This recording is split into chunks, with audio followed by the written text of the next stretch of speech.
श्रोते हो नमस्कार. पुन्हा एकदा स्वागत आहे आपल्या या मालिकेच्या आजच्या भागात. आणि बघता बघता खरं तर 11 भाग आपले या मालिकेचे झाले आणि आजचा हा शेवटचा भाग आहे. अगस्त्य ऋषींची गोष्ट आणि सूर्याची गोष्ट जेव्हा आपण बघितली तर ऋग्वेदामधल्या काही ऋचांचा किंवा आपल्या पुराणामधल्या काही गोष्टींचा वाङ्मयाचा आपल्याला उपयोग झाला. आणि तेव्हा म्हटलं होतं त्याप्रमाणे आपण आजच्या भागामध्ये योग वासिष्ठामधलं तसंच समर्थांच्या दासबोधामधलं खगोलशास्त्र नेमकं काय सांगतं याविषयी आज आपण बोलणार आहोत. तर पुन्हा एकदा स्वागत करतो ज्येष्ठ खगोल अभ्यासक सौ लीना दामलेताई तुमचं. नमस्कार. नमस्कार. येस, आजच्या भागाला सुरुवात करूया. येस येस आपल्या पूर्वजांना अनेक गोष्टींचं ज्ञान होतं, अनेक विषयांची शास्त्रीय माहिती होती असं आपण बरेच वेळेला म्हणत असतो. आपल्या प्राचीन धर्मग्रंथांमध्ये असे काही उल्लेख सापडतात की जे आधुनिक विज्ञानाशी अतिशय मिळते जुळते असतात. त्यामुळे आपल्याला खरंच या गोष्टीचं नवल वाटतं आणि ह्या आपल्या प्राचीन धर्मग्रंथांचा अभ्यास करायला आपल्याला उद्युक्त करतं. तर दासबोधाचं वाचन मी असं सहजच करत होते, म्हणजे त्यावेळेला ह्या गोष्टीचं मला ज्ञान नव्हतं की याच्यामध्ये काही शास्त्रीय माहिती आपल्याला मिळू शकेल. पण जेव्हा मी दासबोधाचं वाचन करायला सुरुवात केली त्यावेळेला मला त्याच्यामध्ये अतिशय आश्चर्यचकित करणारे असे काही शास्त्रीय उतारे सापडले. तर साधारण समर्थ रामदास स्वामींनी 17व्या शतकामध्ये इसवी सन 1660 च्या माघ शुद्ध नवमीला दासबोध लिहून पूर्ण केला. आता ही तिथी एवढ्या सविस्तर सांगण्याचं कारण असं आहे की म्हणजे हा दासबोधाचा हा जो निर्मिती काल आहे त्याच सुमाराला पाश्चात्य देशांमध्ये गॅलिलिओ, एडमंड हॅले, कॅसिनी वगैरे अनेक शास्त्रज्ञ तिथे बरीचशी शास्त्रीय माहिती गोळा करत होते, शास्त्रीय प्रयोग करत होते आणि अनेक खगोलशास्त्रीय मूलभूत शोध त्यावेळेला त्यांना लागत होते. त्या अनुषंगाने दासबोधातील दशक 13 मधील 4थ्या समासात विश्वाच्या उत्पत्ती संबंधी माहिती येते आणि त्याच्यानंतर लय, विश्वाचा लय या संबंधी सुद्धा काही श्लोक अत्यंत उल्लेखनीय असे आहेत आणि त्याबद्दलच मी आज आता तुम्हाला सांगणार आहे. आणि ते किती आधुनिक विज्ञानाशी मिळते जुळते आहेत ते बघूया आपण. दासबोधातला श्लोक आहे म्हणजे ओवी आहे, ब्रह्मघन आणि पोकळ, आकाशाहून विशाळ, निर्मळ आणि निश्चळ, निर्विकारी. दासबोधातला याचा अर्थ आहे की ब्रह्म सर्व ठिकाणी गच्च भरून आहे पण ते अगदी सूक्ष्म असल्याने पोकळ किंवा रिकामे वाटते. इथे समर्थांना आकाशाहून अवकाश विशाल आहे ही मूलभूत कल्पना ज्ञात होती. आकाश म्हणजे पृथ्वी पुरते, तिच्यावरील आवरण, तर अवकाश म्हणजे पृथ्वी सकट सूर्य, चंद्र आणि इतर ग्रह तारे सामावून घेणारी पोकळी. हेच समर्थांना निश्चित ज्ञान होतं. आता आधुनिक विज्ञानाप्रमाणे पूर्ण अवकाश हे जवळजवळ रिकामे आहे पण त्यात सूक्ष्म कणांच्या रूपाने वस्तूचे अस्तित्व आहे. आकाशाहून विशाल असणारे ब्रह्म निर्मळ, निश्चळ, निर्विकार आहे असे स्वामींनी म्हटलेले आहे. तर घन किंवा ऋणभार नसलेल्या न्यूट्रल अशा कणांनी अवकाश भरले आहे. निर्विकार म्हणजे न्यूट्रल असे तर समर्थांना म्हणायचे नसेल ना. ओके. पुढची ओवी येते, ऐसेची असता कित्येक काळ, तेथे आरंभला भूगोळ, त्या भूगोळाचे मूळ सावध ऐका. दासबोधातला अर्थ आहे की अशा अवस्थेत खूप काळ गेल्यावर त्यामध्ये पृथ्वीच्या म्हणजेच पर्यायाने सूर्यमालेच्या निर्मितीचा आरंभ झाला. आजच्या विज्ञानाप्रमाणे प्रारंभी एक महास्फोट म्हणजे बिग बँग झाला आणि त्यानंतर त्यातून हळूहळू तारे, तारकासमूह, दीर्घिका वगैरेंची निर्मिती झाली. महास्फोटाच्या कितीतरी नंतर आपल्या सूर्यमालेची निर्मिती झाली ती कशी ते समर्थ सांगतायत. म्हणजे इथे पहिला जो शब्द त्यांनी वापरला की ऐसेचे असता कित्येक काळ, तेथे आरंभला भूगोळ, ह्याचाही अर्थसंदर्भ लागतो. आपल्या सूर्यमालेची निर्मिती कशी झाली ते समर्थ सांगतायत. वायोचा कातरा घसवटे, तेणे उष्णे वन्ही पेटे, सूर्यबिंब ते प्रकटे, तये ठाई. आता ह्याचा दासबोधातला अर्थ आहे की एकमेकांसमोरून येणारे वायूचे दोन प्रवाह एकमेकांवर घासतात. त्या घर्षणातून अग्नी पेट घेतो. सूर्यबिंब तिथे प्रकट होते. आधुनिक विज्ञानाप्रमाणे सूर्यमालेची निर्मिती खूप मोठ्या तेजोमेघातनं झाली आहे असं आपण जाणतोच.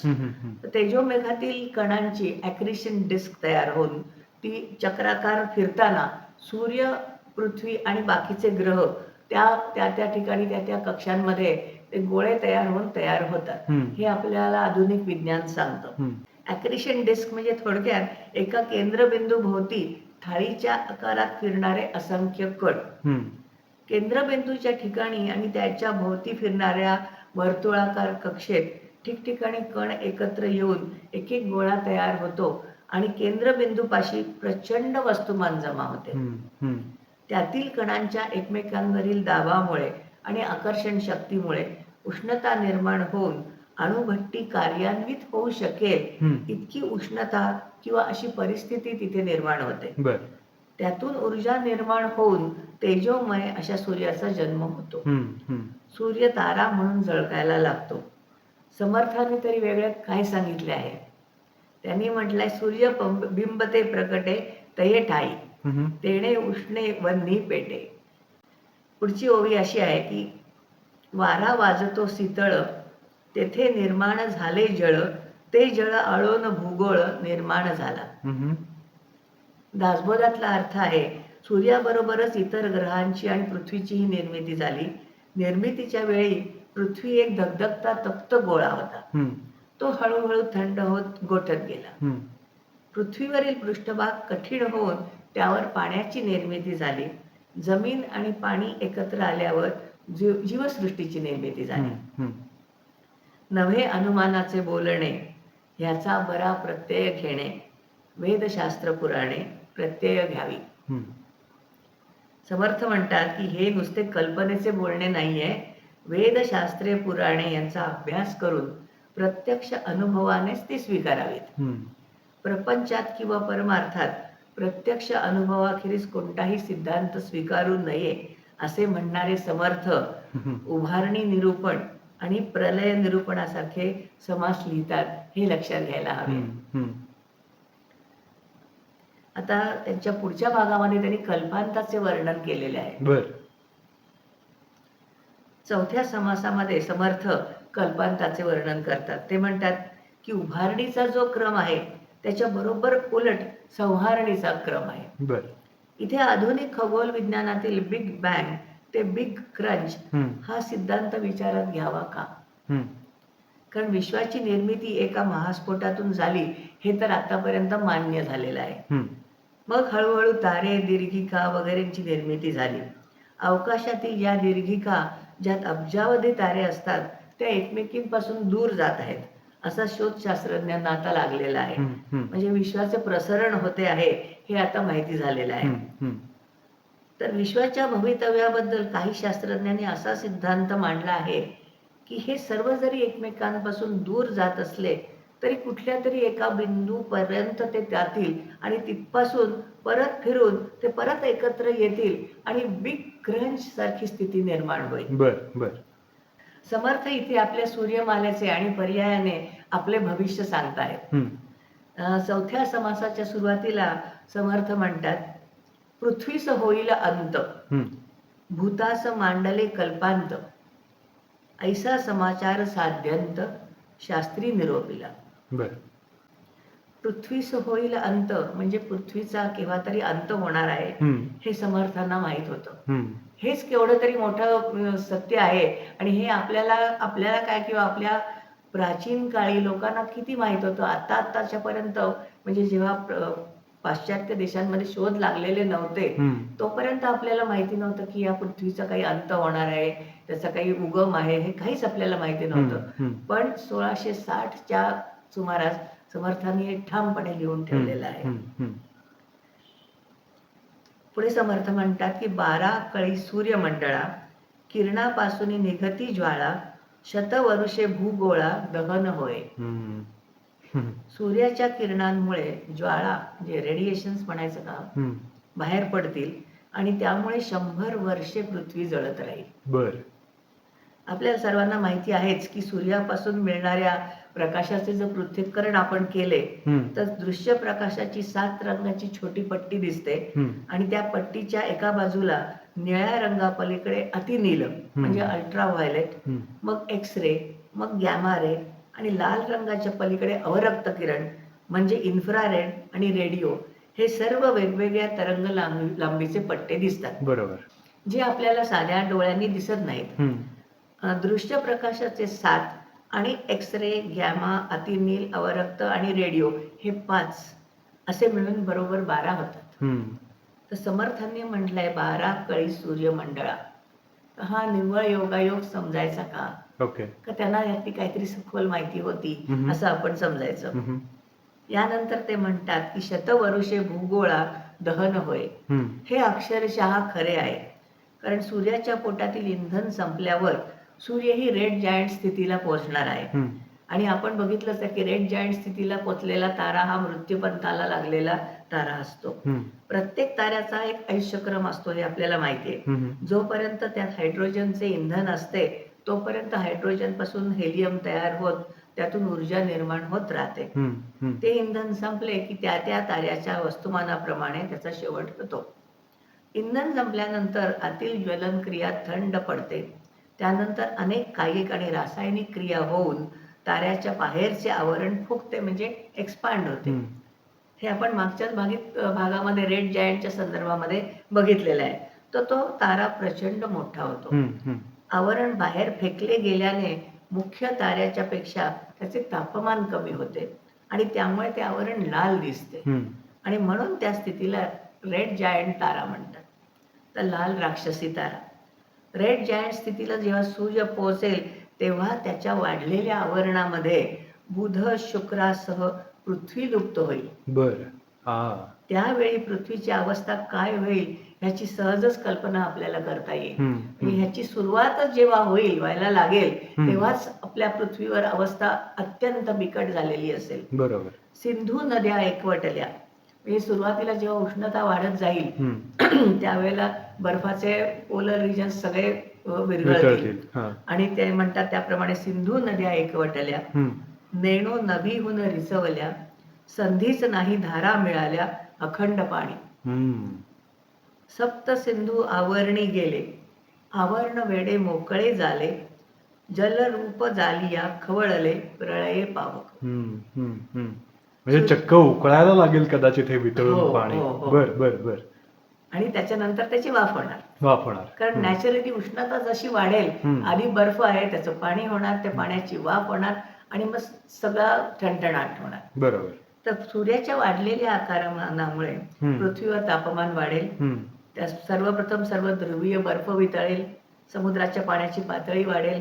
पाण्यामुळे इतकी पातळी वाढेल की ती पृथ्वीवर सर्व नद्या समुद्र एक होऊन एक जलावरण तयार होईल. हम्म. म्हणजे पृथ्वी पूर्ण पाणीमय होऊन जाईल. हम्म. हम्म.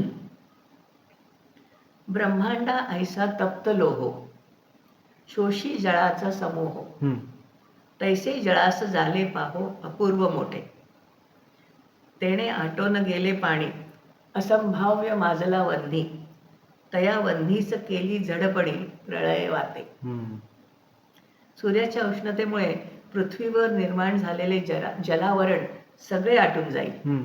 प्रलयाग्नीमुळे सर्व पाणी आटून आगीचे तांडव सर्वत्र भडकेल. हम्म. तेथे महाभूते खवळती, प्रळये वात सुटती, प्रळये पावक वाढती चहूकडे. हम्म. पंचमहाभूते खवळून उठतील, हम्म. प्रलयाचा वारा सुटेल, प्रलयाग्नी भडकेल, सगळे व्यापून टाकेल. तेथे 11 रुद्र खवळले, 12 सूर्य कडकडिले, पावक मात्र एकवटले, प्रळये काळी. बर. प्रलयकाली सर्व अग्नी एकवटून भडकतो असं त्यांचं म्हणणं आहे. वायो विजांचे तडाखे, तेणे पृथ्वी अवघी तरके, कठीणत्व अवघेची फाके चहूकडे. म्हणजे आपण हे सगळं डोळ्यासमोर आणू शकतोय की नेमकी परिस्थिती काय होणार आहे पृथ्वीची. वायू आणि विजांच्या तडाख्याने पृथ्वी तडकणार आहे, तिचा कठीणपणा चारी बाजूला पसरेल. म्हणजे पृथ्वीच्या पोटातील लाव्हा सुद्धा बाहेर येऊन सगळीकडे पसरेल. तेथे मेरूची कोण गणना, कोण सांभाळील कोणा, चंद्र सूर्य तारांगणा मूस झाली. हम्म. पृथ्वीने विरी सांडिली, अवघी धगधगाये मान झाली, ब्रह्मांड भटी जळून गेली एकसरा. हम्म. इथे 9व्या आणि 10व्या श्लोकात समर्थांनी कमालीचे यथायोग्य वर्णन केले आहे.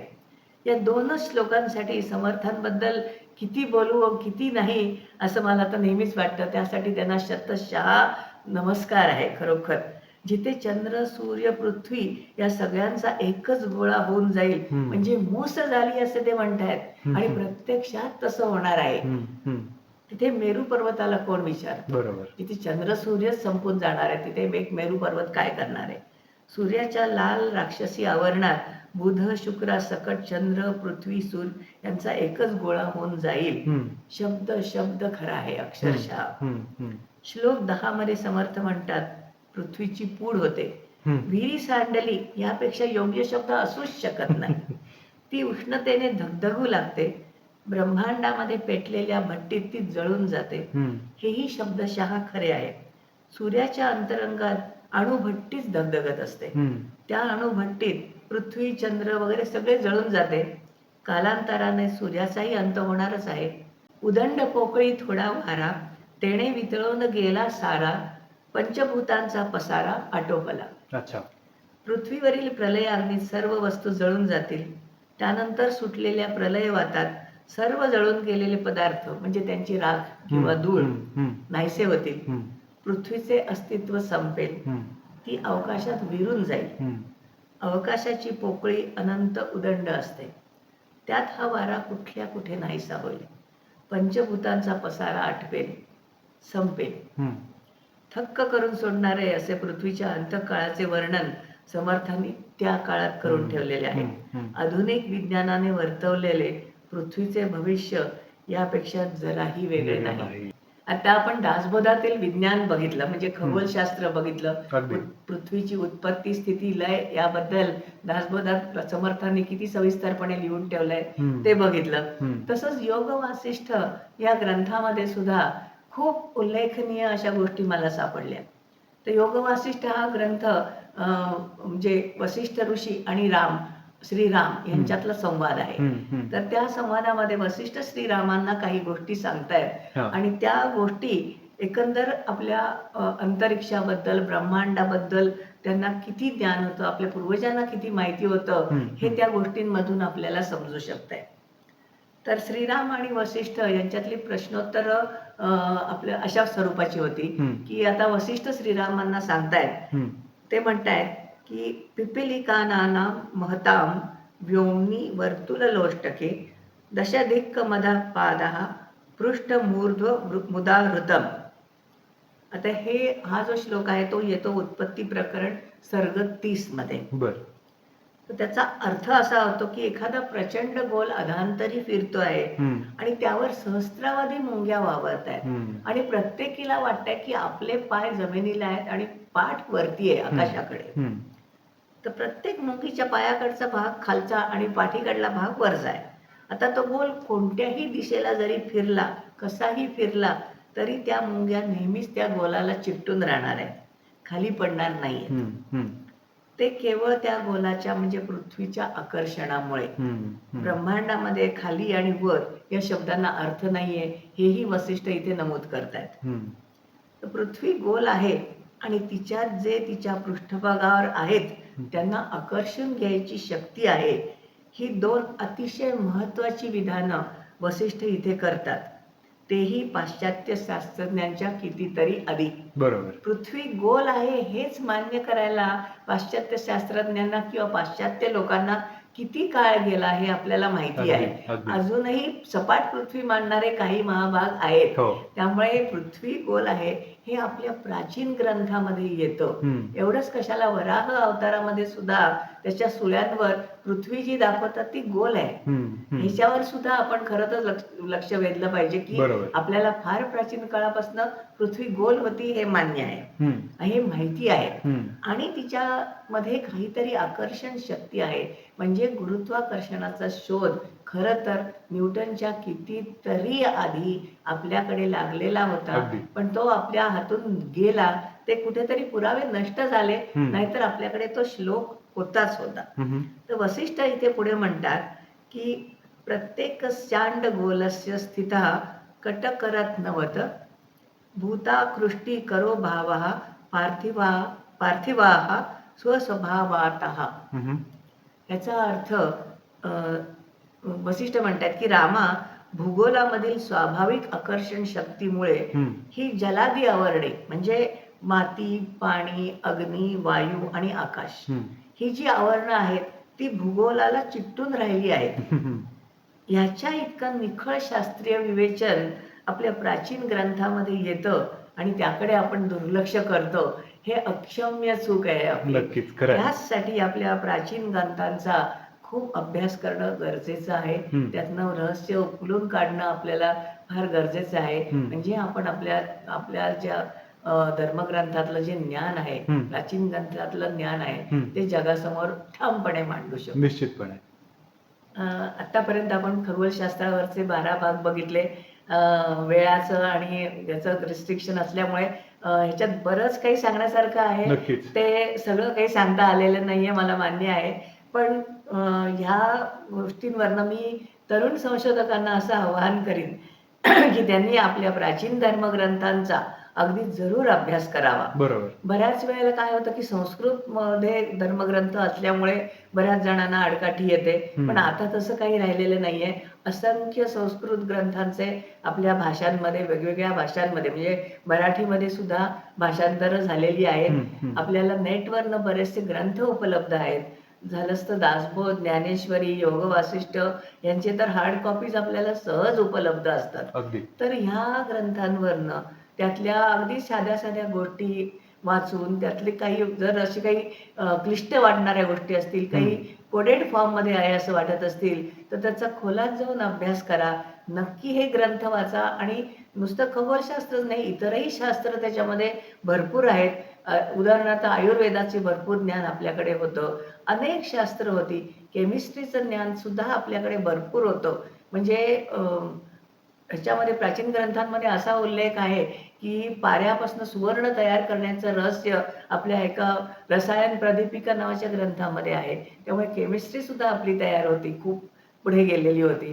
तर ह्या सगळ्या शास्त्रांचा अभ्यास आता तरुण संशोधकांनी निश्चित करावा आणि आपल्या देशाची जी एवढी जी परंपरा आहे, संस्कृती आहे, इतकं झगझगीत आपलं जे हे आहे, पूर्वकाळ आहे, तो जगासमोर आणावा आणि ते रहस्य लोकांच्या समोर उघड करावीत आणि जगाला आपलं महत्त्व पटवून द्यावं, असं मला खूप मनापासून वाटतं. तुम्ही या 12 भागांमध्ये जे खूप खूप सविस्तरपणे सगळी माहिती या अख्ख्या ब्रह्मांडाबद्दल आणि त्याच्यातल्या इंटरेस्टिंग गोष्टींबद्दल आमच्यापर्यंत पोहोचवलीत, यासाठी तुमचे खूप मनापासून आभार.